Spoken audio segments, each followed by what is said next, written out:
이 시간에 하나님 말씀을 함께 보겠습니다. 하나님 말씀은 우리 호세아 11장입니다. 호세아 11장 1절에서 11절입니다. 호세아 11장 1절에서 11절 말씀. 제가 먼저 읽겠습니다. 이스라엘이 어렸을 때에 내가 사랑하여 내 아들을 애굽에서 불러냈거늘 선지자들이 그들을 부를수록 그들은 점점 멀리하고 바알들에게 제사하며 아롯에 긴 우상 앞에서 분향하였느니라. 그러나 내가 에브라임에게 걸음을 가르치고 내 팔로 안았음에도 내가 그들을 고치는 줄을 그들은 알지 못하였도다. 내가 사람의 줄 곧 사랑의 줄로 그들을 이끌었고 그들에게 대하여 그 목에서 멍에를 벗기는 자같이 되었으며 그들 앞에 먹을 것을 두었노라. 그들은 애굽 땅으로 되돌아가지 못하겠거늘 내게 돌아오기를 싫어하니 아수르 사람이 그 임금이 될 것이라.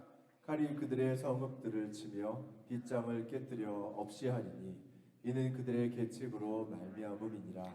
내 백성이 끝끝내 내게서 물러가나니 비록 그들을 불러 위에 계신 이에게로 돌아오라 할지라도 일어난 자가 하나도 없도다. 에브라임이여 내가 어찌 너를 놓겠느냐. 이스라엘이여 내가 어찌 너를 버리겠느냐. 내가 어찌 너를 아드마같이 놓겠느냐. 어찌 너를 스보임같이 두겠느냐. 내 마음이 내 속에서 돌이켜 나의 궁일이 온전히 불붙듯 하도다. 내가 나의 맹렬한 진노를 나타내지 아니하며 내가 다시는 에브라임을 멸하지 아니하리니 이는 내가 하나님이요 사람이 아님이라. 내 가운데 있는 거룩한 이니 진노함으로 내게 임하지 아니하리라. 그들은 사자처럼 소리를 내시는 여호와를 따를 것이라. 여호와께서 소리를 내시면 자손들이 서쪽에서부터 떨며 오되. 함께 읽습니다. 그들은 애굽에서부터 새같이 아수르에서부터 비둘기같이 떨며 오리니 내가 그들을 그들의 집에서 머물게 하리라. 나 여호와의 말이니라. 아멘. 가족이라고 하면 떠오르는 단어들이 있죠. 따뜻함, 편안함, 쉼, 이런 단어가 떠올라요. 아마 많은 대부분의 부모들은 가정이라는 울타리를 안에서 자녀들이 그 부모님의 사랑을 받고 잘 건강하게 자라도록 굉장히 애를 쓸 겁니다. 거기에다가 신앙이 있는 우리 부모들은 자녀가 부모의 신앙을 따라서 하나님을 경외하는 그런 자녀로 자라가기를 소망하고 그렇게 양육하실 것입니다. 그런데요, 우리 부모님들께 한번 묻겠습니다. 어디 그게 뜻대로 잘 되시던가요? 자녀들 중에는 그래 잘 따라오는 자녀들이 있는가 하면 그렇지 않은 자녀들이 있어요. 때로는 그런 자녀들의 모습을 보고 부모님이 그러면 안 된다, 너 이렇게 좀 했으면 좋겠다 하는데 말을 잘 안 들어요. 그럴 때마다 부모님 마음속에는 이 실망이라는 단어가 하나하나 쌓이는 것 같아요. 사실 자녀를 사랑하지 않는 부모가 어디 있겠습니까? 자녀를 다 사랑하죠. 근데 이 실망시키는 자녀를 도대체 어떻게 대해야 될지 몰라 참 고민이 될 때가 있더라는 것이죠. 그런 차원에서 오늘 우리가 읽은 호세아 11장은 바로 그 마음, 그 실망한 부모의 고백이 절절히 담겨있는 성경입니다. 놀라운 사실은 완벽한 부모이신 하나님마저도 당신의 자녀인 이스라엘 때문에 가슴앓이를 하셨다는 거예요. 하나님은 그런 실망시키는 자녀들을 어떻게 바라보시고 대하셨을까? 저는 오늘 이 말씀을 가지고 같이 좀 나눠보려고 합니다. 성경은 하나님과 우리를 딱딱한 어떤 법적인 관계가 아니라, 그리고 멀리 있는 신과 그 신을 섬기는 그런 정도의 관계가 아니라 세상에서 가장 친밀한 부모와 자녀의 관계로 설명하고 있더라는 것입니다. 여러분, 우리말 성경으로 호세아 11장 1절을 같이 한번 읽어볼까요? 같이 읽습니다. 이스라엘이 어린아이였을 때 내가 그를 사랑했고 이집트에서 내 아들을 불러냈다. 여기 보면 어린아이, 내 아들, 하나님이 우리를 그렇게 부르고 있더라는 겁니다. 출애굽기에 보면 이스라엘 백성들이 애굽에서 노예 생활을 할 때 얼마나 간절하게 하나님께 부르짖는지 몰라요. 하나님이 그 음성을 듣고 모세를 통하여 이스라엘 백성들을 출애굽을 시킵니다. 그런가 하면 3절에 보면요, 뭐라고 표현이 나오냐면 걸음마를 가르쳐 주었다는 표현이 나오고요, 그런 자녀를 내 품 안에서 안아서 길렀다. 그리고 죽을 고비고비마다 어떻게든지 그 아이를 살리려고 노력했다는 표현이 나와요. 4절을 한번 보시기 바랍니다. 4절을 보시면 인간의 줄 사랑의 끈으로 이끌어 주었다라고 표현이 나오는데요, 이 인간의 줄 사랑의 끈은 뭐냐면 원어로 헤벨 아담이라는 말인데, 여러분 아기가 걸음마할 때 아기가 넘어질 수 있잖아요. 그래서 이스라엘 사람들은 이렇게 끈을 부모하고 연결해서 아이 몸을 이렇게 두르는 끈, 이런 끈으로 아이가 넘어지지 않도록 그렇게 했다는 거예요. 바로 그걸 말한다는 거예요. 그 넘어지지 않도록 잡아주는 포대기 끈. 마치 아기가 걸음마를 시작할 때 우리 부모님은 어떻게 했습니까? 다 아마 경험이 있을 거예요. 혹이라도 아이가 넘어질까 싶으면 달려가서 아이를 넘어지기 전에 안아주던 그런 모습으로 하나님이 지금 이스라엘 백성들을 키우셨다고 이야기하고 있습니다. 그런데 이렇게 사랑해서 양육했던 이스라엘 이 백성들이 오늘 성경은 뭐라고 해요? 부르면 부를수록 하나님에게서 점점 멀어졌다고 표현하고 있어요. 아무것도 아닌 바알 우상에 가서 자신의 모든 것을 바치고, 그리고 거기에 우상을 피워서 그 향을 피워서 예배를 드리고, 마치 아이들이 사춘기에 접어들면 부모님이 아무리 이야기해도 말을 듣지 않는 것처럼 이스라엘 백성들이 지금 그러고 있더라는 거예요. 여러분 사춘기 자녀 키울 때 그걸 경험해 보셨죠? 무슨 말하면 문을 쾅 닫고 들어가요. 아무리 말해도 그냥 귀 닫고 이 얘기를 안 들어요. 그리고 말하면 말할수록 점점 더 멀리 가요. 점점 더 부모님을 실망시키는 행동만 해요. 이스라엘 백성들은 그러고 있다는 겁니다. 자, 이런 이스라엘 백성들을 바라보는 하나님 마음, 하나님 아버지의 마음이 어떠했을까요? 자, 하나님을 더 괴롭게 한 것은요, 자녀가 그렇게 고집스럽게 선택한 그 길의 끝이 무엇인지 하나님은 알고 계셨어요. 여러분 호세아 선지자가 활동하던 시기는 여로보암 2세가 다스리던 시기입니다. 그때는 북이스라엘 중에 경제적으로 가장 부흥호황기예요. 가장 잘 살았던 때예요. 설마 우리 북이스라엘이 멸망하겠어? 그러던 때예요. 그런데 여러분 하나님 눈에는 곧 앞에 닥칠 전쟁의 칼날과 성문이 부서지는 것이 보였습니다. 여러분 6절 세번역 성경에 이렇게 나와요. 전쟁이 이스라엘 성읍을 휩쓸고 지나갈 때 성문 빗장이 부서질 것이다. 그들이 헛된 계획을 세웠으나 칼들이 그들을 모조리 삼킬 것이다. 결국은 북이스라엘은 아수르에게 결국은 승리의 전쟁에서 패배를 하게 되잖아요. 많은 사람들이 아수르의 포로로 끌려가요. 부모의 가장 큰 고통은 부모님들은 알아요. 이렇게 살면 살아봤으니 이 아이가 결과적으로 어떻게 살게 될 것이라는 걸 알기 때문에 사실은 부모님들이 더 그렇게 고통스러운 거거든요. 여러분 그 상담에서는 이렇게 그런 프로그램들을 보면 그 부모님으로부터 상처받은 그런 자녀들의 이야기가 많이 나와요. 부모님에게 뭐 이런저런 상처를 받아서 내가 오늘 이렇게 되었다, 이런 식으로 이제 많이 나오는데, 실질적으로 제가 많은 성도님을 만나보고 저도 아이를 키워보니까요, 부모도 아이한테 상처받더라고요. 부모도 자기 자녀 때문에 상처받더라고요. 근데 어디 가서 말을 못해요. 상처받았다고. 왜? 사랑하니까.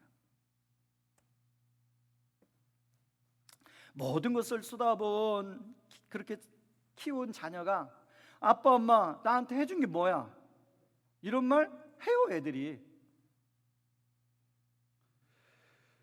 그렇게 쏘아붙일 때 눈물로 기도하며 또 어릴 때부터 막 신앙으로 어떻게든지 키우려고 했는데 그 아이가 와서 이제 나 하나님 믿기 싫어, 나 하나님 없는 것 같아, 나 이제 교회 안 나갈 거야, 이런 말 하면 가슴이 무너지죠.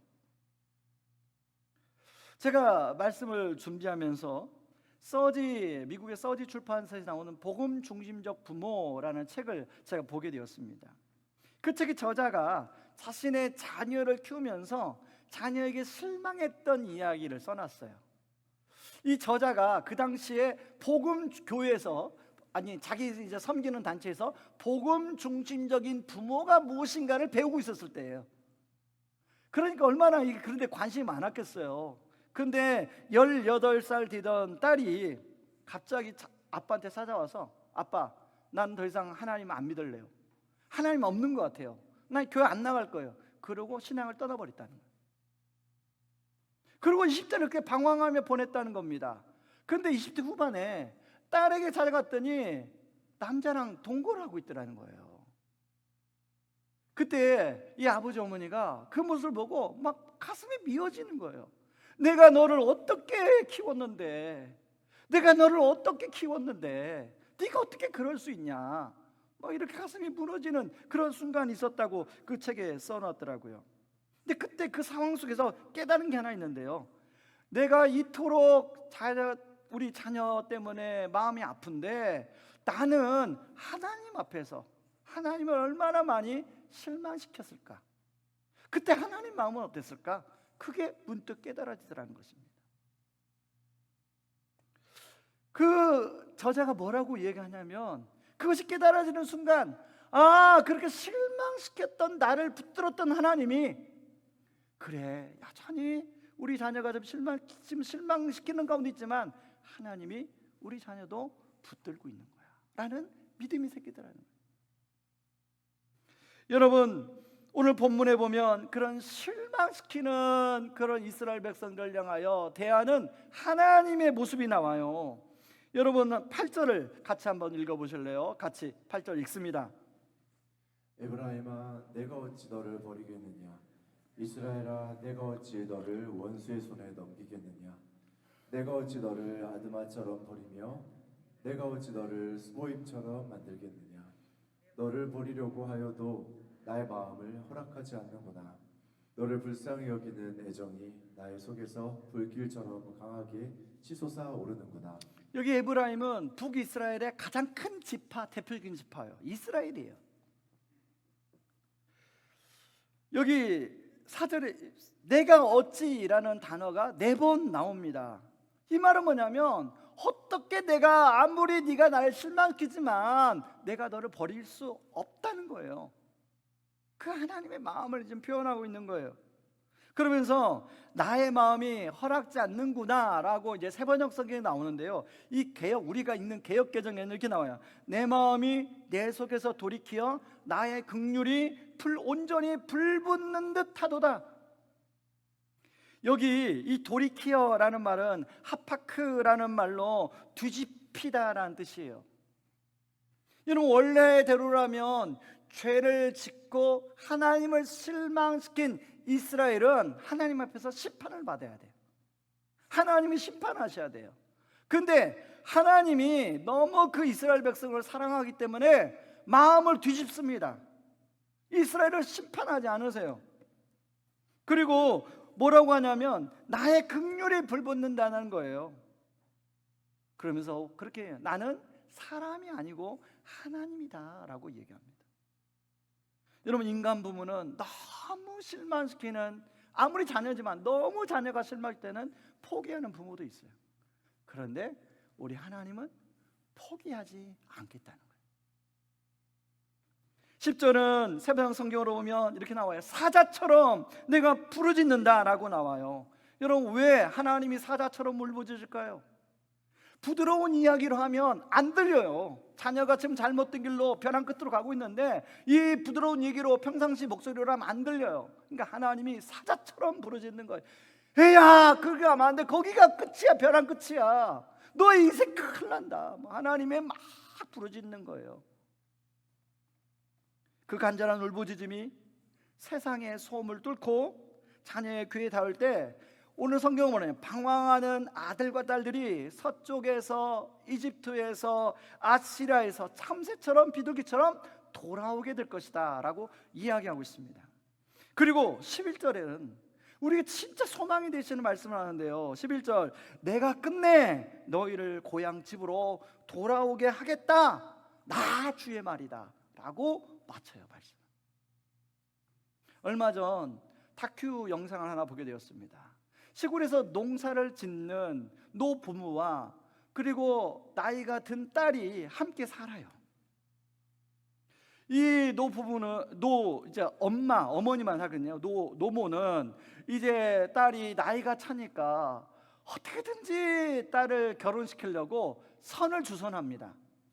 그런데 이 나이 든 딸은 어머니 혼자 두고 떠날 수가 없어서 선을 대충 보고 와요. 그것을 본 이 노모가 자기의 딸을 들어오자마자 선물을 이렇게 사들고 이렇게 들어오는데요. 그 선물을 바닥에 내팽개치고 딸을 쫓아내버려요. 리포터가 이렇게 묻습니다. 왜 그렇게 딸에게 모질게 대하셔요? 그러니까 어머니가 속마음을 털어놔요. 자기 인생 살아야지. 나 때문에 저러고 있는 게 너무 미안해. 나는 혼자 있어도 좋으니까 우리 딸은 진짜 사랑받는 남자 만나서 행복하게 살았으면 좋겠어.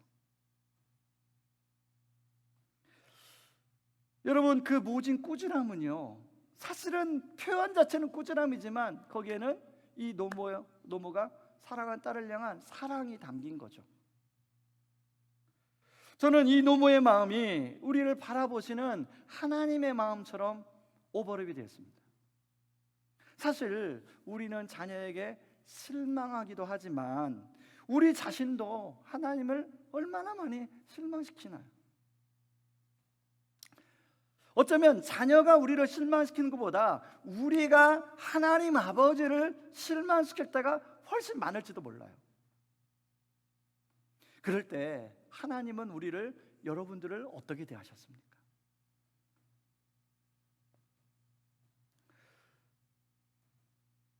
하나님은 우리를 심판하는 대신 그것을 뒤집어서 자신이 대신 심판을 받으시는 길을 택하셨어요. 여러분, 이 하나님의 마음이 뒤집힌 마음을 가장 잘 보여주는 것, 가장 잘 느낄 수 있는 것이 바로 십자가예요. 사실 십자가에 못 박히신 예수님은 하나님 아버지 자신입니다. 하나님은 우리를 심판하는 대신 자신이 우리가 받아야 할 심판을 그대로 다 뒤집어 쓰셨어요. 대신 죄를 지은 우리를 용서해 주시고 하나님의 아들로 딸로 양자 삼아주는 특권을 우리에게 허락하셨어요. 그뿐 아닙니다. 애굽에서 불러낸 첫 번째 이스라엘은 불순종을 했잖아요. 그런데 마태복음 2장 15절에 보면 예수님이 애굽으로 피난 갔다가 돌아오는 내용이 나와요. 두 번째 애굽에서 불러낸 진짜 아들 예수님은 우리의 불순종의 자리를 순종의 자리로 채우십니다. 우리가 하나님을 실망시켜서 불구하고 하나님이 우리를 심판하지 않는 것은 바로 하나님의 진짜 아들이신 예수님이 온전한 순종의 삶을 사셨기 때문이에요. 이런 면에서 4절에 나왔던 사랑의 끈, 이 사랑의 끈의 진짜 실체는 바로 인간의 몸을 입고 오신 바로 우리를 사랑하시는 십자가에 못 박히신 예수님을 의미한다고 저는 봅니다. 지금도 그분은 걸음마를 가르치는 부모처럼 우리의 손을 잡고 우리를 인도하십니다. 괜찮다. 다시 일어나면 된다. 내가 너의 손을 붙잡고 있으니까 너는 내가 인도하는 대로 따라오기만 하면 된다 라고 주님 말씀하고 있는 거예요. 저는 오늘 예배에 참여한 모든 분들이 이 하나님 아버지의 이 사랑을 다 누리며 신앙생활 할 수 있기를 주님의 이름으로 축원합니다. 그렇다면 실망스러운 자녀를 우리는 어떻게 대해야 될까요?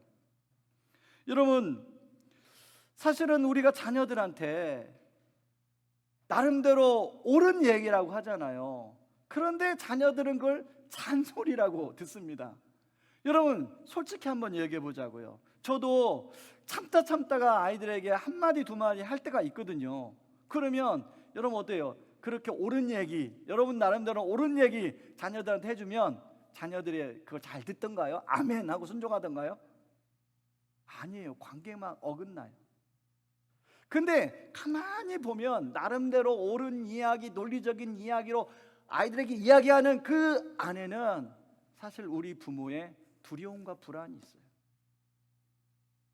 혹시 이 아이가 잘못되면 어떻게 하나에 대한 두려움이에요. 이 아이가 혹시나 영영이 하나님을 떠나면 어떻게 하나, 얘는 부모의 불안이에요. 그러면 이런 불안과 두려움을 이기는 길은 뭐가 있을까요? 딱 한 가지밖에 없습니다. 바로 나를 인도하신 그 하나님 아버지가 우리 자녀들도 동일하게 인도하실 것이라는 믿음이에요. 여러분, 하나님이 여러분을 어떻게 여기까지 인도하셨습니까? 여러분 처음부터 정말로 순종하는, 이렇게 처음부터 하나님께 예배 잘 드리는 그런 분들이셨습니까? 저희 부끄러운 얘기를 좀 하려고 합니다. 한 8년 전에 하도 아이들 키우면서 속상해서 저희 어머니께 전화를 드렸어요. 어머니, 이놈이 정말 뭐 말을 안 들어요. 어떻게 하면 좋겠어요? 좀 기도해 주세요. 그랬더니 어머니가 추억이 너머로 뭐라고 하냐면, 야, 너는 걔들보다 더 했어. 내가 너 같은 고집쟁이를 키우느라고 얼마나 힘들었는지 아니? 여러분, 그 말 듣고 보니까 제가 부모님 앞에서, 하나님 앞에서 참 고집쟁이였다는 것을 알게 됐어요. 사실은 저는 하나님이 오래전에 목회자로의 부르심을 제 마음에 계속 주셨습니다. 20대 초반부터 주셨어요. 그런데 그때마다 계속 커트했어요. 하나님, 저는 아닙니다. 하나님 그것만큼은 아니에요. 하나님 그것만큼은 아니에요. 사실 군성교 제가 왜 했냐면, 저는 목회자는 아니고 제 사실 군성교 할게요. 차 안으로 택한 거예요. 그렇게 고집 피우다가 30살에 손발 다 들고 인생이 완전히 코너에 몰아서 손을 안 들면 안 되는 상황이어서 신학교에 들어가게 된 거예요. 여러분, 저만 그런 게 아니더라고요. 대부분의 목사님들이 다 그렇더라고요. 그런데 참 그런 소망 없이 살아가던 저를 하나님께서 하나님의 복음을 전하는 목회자로, 사명자로 살게 해주신 게 너무 감사한 거예요. 여러분 그러지 않습니까? 여러분은 어떻게 소망이 있는 인생을 사셨어요? 예수님 믿기 전에, 하나님 부름 받기 전에 나름대로 살았겠죠. 그런데 그러지 않으셨잖아요. 그런 것처럼 여러분을 실망시키는 자녀들을 지금은 하나님이 손에 안 붙들고 있는 것 같지만 보이지 않는 사랑의 끈으로 우리 자녀들을 붙들고 있는 줄 믿으시기 바랍니다. 한번 저를 따라 하시겠습니까? 제가 한번 한마디씩 할 테니까, 이 스크린 나오네요. 같이 한번 읽을까요? 같이 읽습니다. 시작. 주님이 저에게 해주신 것처럼 저도 제 자녀에게 하겠습니다. 비록 마음이 속상하고 실망스러울지라도 주님이 저를 기다려 주신 것처럼 저도 참아주고 기다리며 기도하겠습니다. 아멘. 다 아멘 하셨죠? 네. 앞서 말씀드린 그 책의 저자가 뒤에 부분에서 그 이야기를 이렇게 또 고백하고 있어요. 그랬던 딸이 결국은 딸을 위해서 매일 눈물로 기도했다는 거예요. 그런데 딸이 20대 후반에 하나님께로 돌아왔대요. 그리고 그 동거했던 그 남자와 결혼을 해서 그 남자분이 자기 사위가 됐잖아요. 지금 목회자가 돼서 함께 동역하고 있다는 거예요. 그러면서 그분이 뭐라고 하냐면, 그 하나님에 대한 믿음을 우리가 붙들고 하나님이 포기하지 않는 것처럼 우리가 포기하지 않고 기도할 때 하나님은 그 기도를 들으신다고 이야기하고 있습니다. 여러분, 혹시 여러분 자녀가 여러분을 실망시키고 정말로 어떻게 도대체 소망이 안 보이고 그렇습니까? 여러분, 하나님이 여러분을 포기하지 않는 것처럼 저나 여러분이나 그 자녀를 포기하지 않고 하나님께 매일 올려드릴 때 하나님은 자녀의 삶 가운데 일하시고 역사할 줄 믿습니다. 여러분, 오늘 본문의 11절의 약속은 이렇게 말합니다. 내가 끝내 그들을 고향집으로 돌아오게 하겠다. 나 주의 말이다 라고 한 번 더 도장을 찍어요. 이 약속의 주인공이 저와 여러분들이 다 되시길 바랍니다. 말씀에 결혼을 맺습니다. 여러분, 호세아 11장의 마지막은 평화로운 귀가로 끝이 납니다.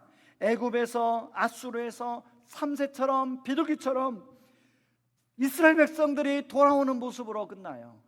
여러분, 이 모습이 저는 우리들의 자녀들의 미래의 모습이길 바랍니다. 지금은 마치 방황해서 정말로 그렇게 사람 노릇하지 못하고 살 것처럼 보이지만 그 자녀마저도 하나님이 붙들고 있는 줄 믿습니다. 그래서 오늘 설교 제목처럼 실패하는 부모는 있을지라도 실패한 사랑은 없습니다. 하나님은 우리 자녀들을 실패하지 않는 사랑으로 붙드시고 이끄시고 인도하시는 하나님이신 걸 믿으시기를 주님의 이름으로 축원합니다. 이 시간에 다 같이 일어나서 우리가 찬양하고 기도하겠습니다.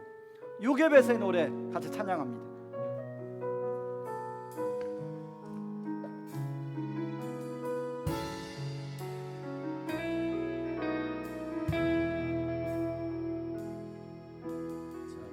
갈대 상자 물이 새지 않도록 역청과 나무 진을 칠하네. 어떤 마음이었을까 그녀의 두 눈에 눈물이 흐르고 흘러 동그란 눈으로 마르고 있는 아이와 입을 맞추고 상자를 덮고 가까이 띄우며 간절히 기도했겠지. 정처없이 강물에 흔들 흘러가는 마음이 그 상자를 보며 눈을 감아도 보이는 아이와 눈을 맞추며 주저앉아 눈물을 흘렸겠지. 너의 삶의 참수인 너의 장부모이신 하나님 그 손에 너의 삶을 맡긴다. 너의 삶의 참수인 너를 이끄시는 주 하나님 그 손에 너의 삶의 참수인 너의 삶의 참수인 너의 장부모이신 하나님 그 손에 너의 삶을 맡긴다. 너의 삶의 참수인 너를 이끄시는 주 하나님 그 손에 너의 삶을 드린다. 그가 널 구원하시니 그가 널 구원하시니 그가 널 이끄시리라. 그가 널 사용하시니 그가 너를 인도하시니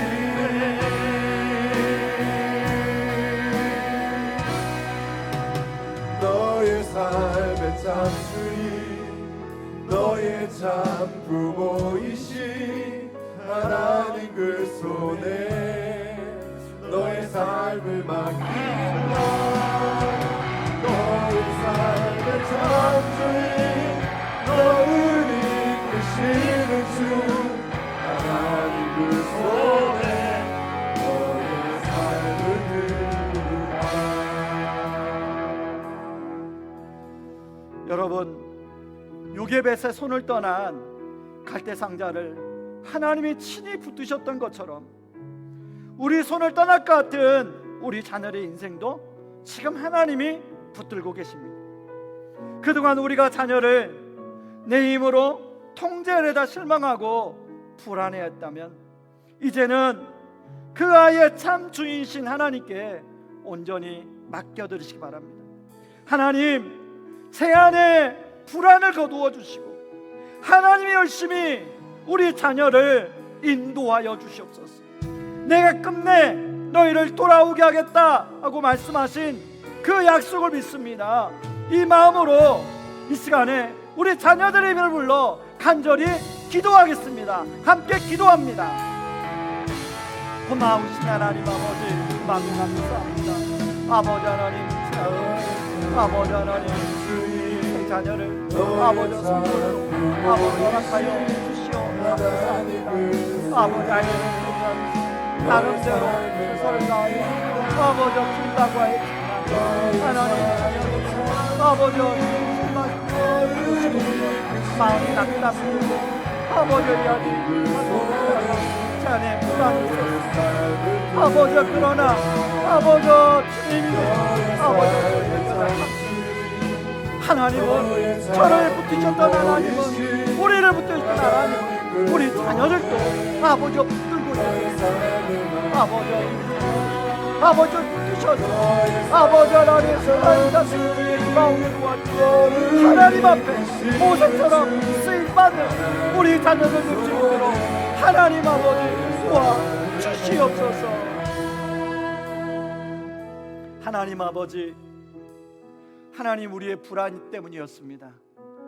하나님 그 자녀들을 너무 사랑해서 나름대로 옳은 얘기로 했지만 하나님 그때마다 듣지 않는 자녀를 바라보면서 마음이 속상하고 마음이 어디에 둘지 몰라 고민스러웠던 그 마음이 우리의 마음이었는데 하나님 오늘 다시 한번 연약한 방황했던 저를 부시셨던 하나님, 사랑의 끈으로 우리를 하나님과 묶어줬던 그 하나님이 하나님 우리 자녀들을 그렇게 사랑의 끈으로 묶어주셔서 인도해 줄 믿습니다. 하나님 우리 자녀를 하나님 모세를 하나님 나일강 속에서 바라봤던 눈으로 바라보시고 모세를 붙드시고 인도하신 것처럼 우리 자녀들을 인도할 줄 믿습니다. 그 믿음을 우리에게 허락하여 주시고 아버지 우리는 그 하나님 아버지 마음으로 우리 자녀들을 위하여 기도할 수 있도록 도와주시옵소서. 이제는 우리를 심판하는 대신 스스로의 심장을 뒤집어 십자가를 지신 우리 주 예수 그리스도의 은혜와 어찌 너를 놓겠느냐, 어찌 너를 버리겠느냐 끝내 포기하지 않으시고 우리를 고향집으로 돌이키시는 하나님 아버지의 실패 없는 사랑과 불안을 넘어 하나님의 열심을 신뢰하게 하시는 성령님의 인도하심이 실망스러운 현실 너머로 소망의 기도를 심기로 결단하는 모든 부모님들과 그리고 성도님들 위해 이제로부터 영원토록 함께 하시기를 주님의 이름으로 축원하옵나이다. 아멘.